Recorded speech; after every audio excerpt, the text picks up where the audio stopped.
Welcome to part 1 of Understanding Strokes.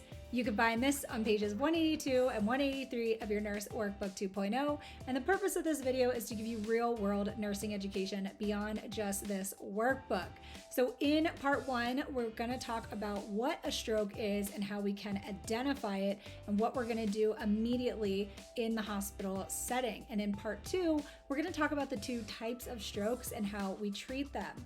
So anytime the brain has a lack of oxygen or a lack of blood flow to it, this is going to cause ischemia.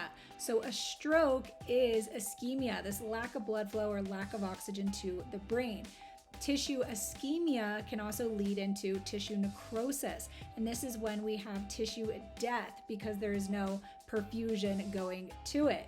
This can be caused by either just a lack of blood flow, or this can also be caused by a ruptured blood vessel, or in that case, it's a hemorrhage. So it's so important that we're able to spot a stroke as soon as we potentially think it's occurring, because every minute that passes and we don't get that reperfused tissue is actually brain cell death occurring. So thankfully, there is a stroke scale, Be Fast, that we're gonna go over that helps us potentially identify a stroke early, or if somebody has had a stroke and what we do about it. So for every letter in our acronym, we're gonna ask to evaluate what symptom of it. So first we're gonna look at our letter B, and this is gonna stand for balance. And for our B with balance, we're gonna ask the patient if they feel steady. And ways we can do this is asking them if they fell, do they have any uncoordination, or are they just feeling like they lack balance? Our E is gonna stand for our eyes, and we're gonna ask our patient how do they feel their vision is. Do they have any blurred vision present? Our F stands for face. And for this one, we're gonna ask our patient to smile and our patients to talk. So we're gonna look for the rise and fall. Do the corners of the mouth fall symmetrically? So in this case, if somebody is actively having a stroke, we're going to see a droop, and this is going to be on one side of the face. We might even see in the skin folds right here an asymmetricness going on our skin fold. Maybe we have one with a line in it and one isn't. So any drooping, even in the eye that we see, is going to be a yes that this is occurring. Our A stands for arms, and we're going to ask our patient to raise both arms for 10 seconds. Do we see one limb fall or drop within that 10-second? And S stands for speech. We're going to ask our patient to repeat a sentence. One of the most common sentences, you can't teach a dog new tricks.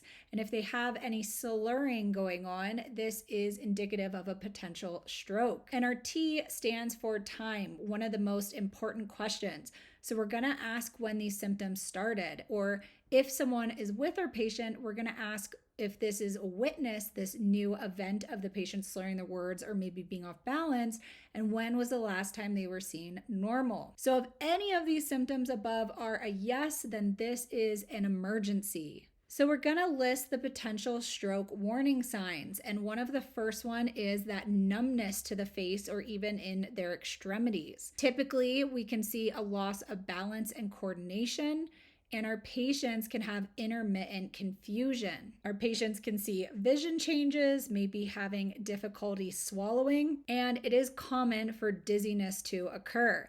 So any of these are warning signs that are the brain's way of telling us that they're not getting enough oxygen. And it's important to know that there's a condition called transient ischemic attacks. These are known as our TIAs, and these are also called mini strokes. Oftentimes with this condition, we can get those warning signs of a stroke potentially coming on, or feel that slurred speech, or get that imbalance, but then these symptoms go away. And a lot of times this causes our patients to just ignore them and go about their business.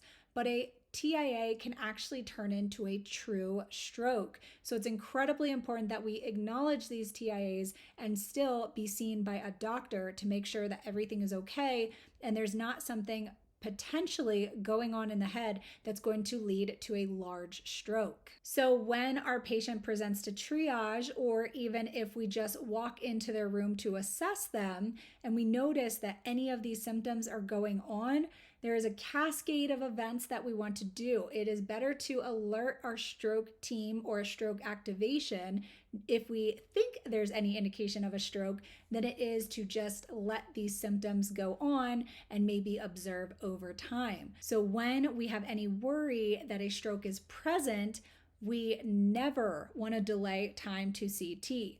So although multiple tests are ordered, it should not stop us from getting the patient to CAT scan. And there is one test that is appropriate to do before CAT scan begins. And this is going to be checking our blood sugar. And this is because hypoglycemia can actually mimic signs of a stroke. Additionally, if we do have hyperglycemia and a high blood sugar while our patient is having a stroke, this can actually increase our brain tissue damage and that brain damage in total. So it's really important that we know what our blood sugar is before we even get our patient on the scanner. However, if we cannot get access to a glucometer, we don't want to delay CT. We always want to get them in the scanner before anything. So if you could check their sugar while they're getting into the scanner, that is great, but never delay CT. So we're going to list our following interventions in order of importance on a patient that has arrived with complaints of stroke-like symptoms. So our first thing that we're going to do is check that blood sugar.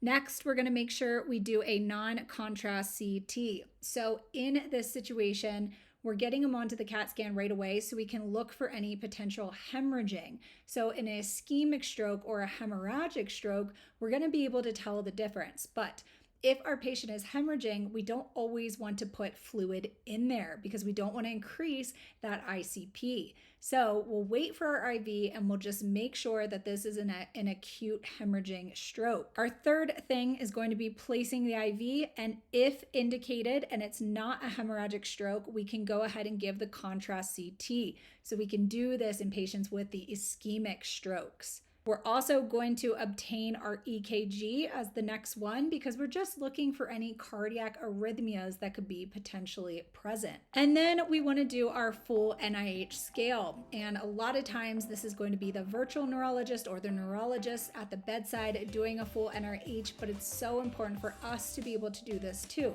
We want to see exactly what our patient's deficits are at that time. And as we continue to monitor, we're going to keep doing this NIH so we can see if anything is progressing or if any of these symptoms are getting better. And of course, we want our patient to sign their consent for treatment.